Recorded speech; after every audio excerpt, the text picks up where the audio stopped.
Bonjour et bienvenue pour cette 306e édition de Un jour un comics, l'émission d'originalcomics.fr qui vous présente les meilleurs comics en VO disponibles à la nouveauté sur originalcomics.fr. Aujourd'hui, je vais vous parler d'une des nouvelles séries de ce qu'on appelle la résurrection des X-Men. C'est Weapon X qui met en scène les différentes armes X du programme Armes X. Vous reconnaissez bien entendu Old Man Logan, Wolverine, vous reconnaissez Dents de Sabre, vous reconnaissez Lady Deathstrike et Domino.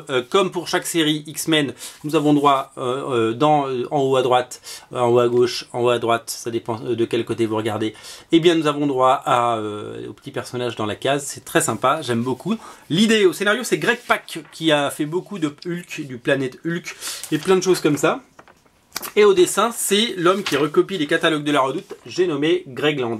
Alors on m'a demandé de justifier mes propos sur Greg Land, parce que la dernière fois que j'en ai parlé dans une émission, on m'a dit mais pourquoi tu dis qu'il recopie les catalogues de la Redoute? Parce qu'il est connu depuis le début de sa carrière, Greg Land, pour prendre des photos dans des magazines ou dans des catalogues, avec des poses de mannequins, et de redessiner par-dessus. Il met ça sur ce qu'on appelle une table lumineuse. Ça se fait beaucoup en dessin. Et il dessine par-dessus. Voilà. Il ne dessine pas par lui-même. Il recopie depuis toujours. Ça a été prouvé sur plein de blogs et plein de sites. Il a repris textuellement, si vous voulez, des poses de mannequins très connus pour Psylocke et d'autres personnages. Ça fait des années qu'il dessine les X-Men maintenant. Moi, je suis pas un très grand fan de Greg Land. Je trouve que Marvel a tort de continuer à l'utiliser. Alors après, il est très productif. À une époque, il tenait pas les délais, maintenant il les tient. Et ce qu'il nous propose, voilà, donc une nouvelle saga sur le Weapon X, le programme Weapon X et tous les personnages entourants. Donc Dents de Sabre et Old Man Logan vont se retrouver, bien entendu. Ce n'est pas le vrai Wolverine, mais c'est le Wolverine du futur. Mais ils ont quand même des choses à se dire, si vous voyez ce que je veux dire.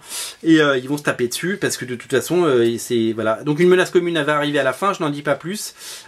Ils vont certainement devoir s'allier, et c'est peut-être pour ça tout le propos de cette série. Ça se lit très vite, ça a plutôt, voilà, je suis plutôt quand même agréablement surpris à la lecture. C'est plutôt intéressant. Comme je vous dis, j'ai un peu les yeux qui piquent quand je lis du Greg Land, mais Greg Pak fait le job et arrive à rendre ça intéressant. On regrette une nouvelle fois que ce ne soit pas le vrai Wolverine qui soit dans ce comics, mais qu'on utilise ce Old Man Logan qui est dans à peu près tous les comics X-Men maintenant. Donc c'est quand même, voilà, il voulait mettre moins de Wolverine, résultat, il y en a toujours autant, ce qui est un non-sens. Voilà. Weapon X est disponible sur originalcomics.fr. Salut.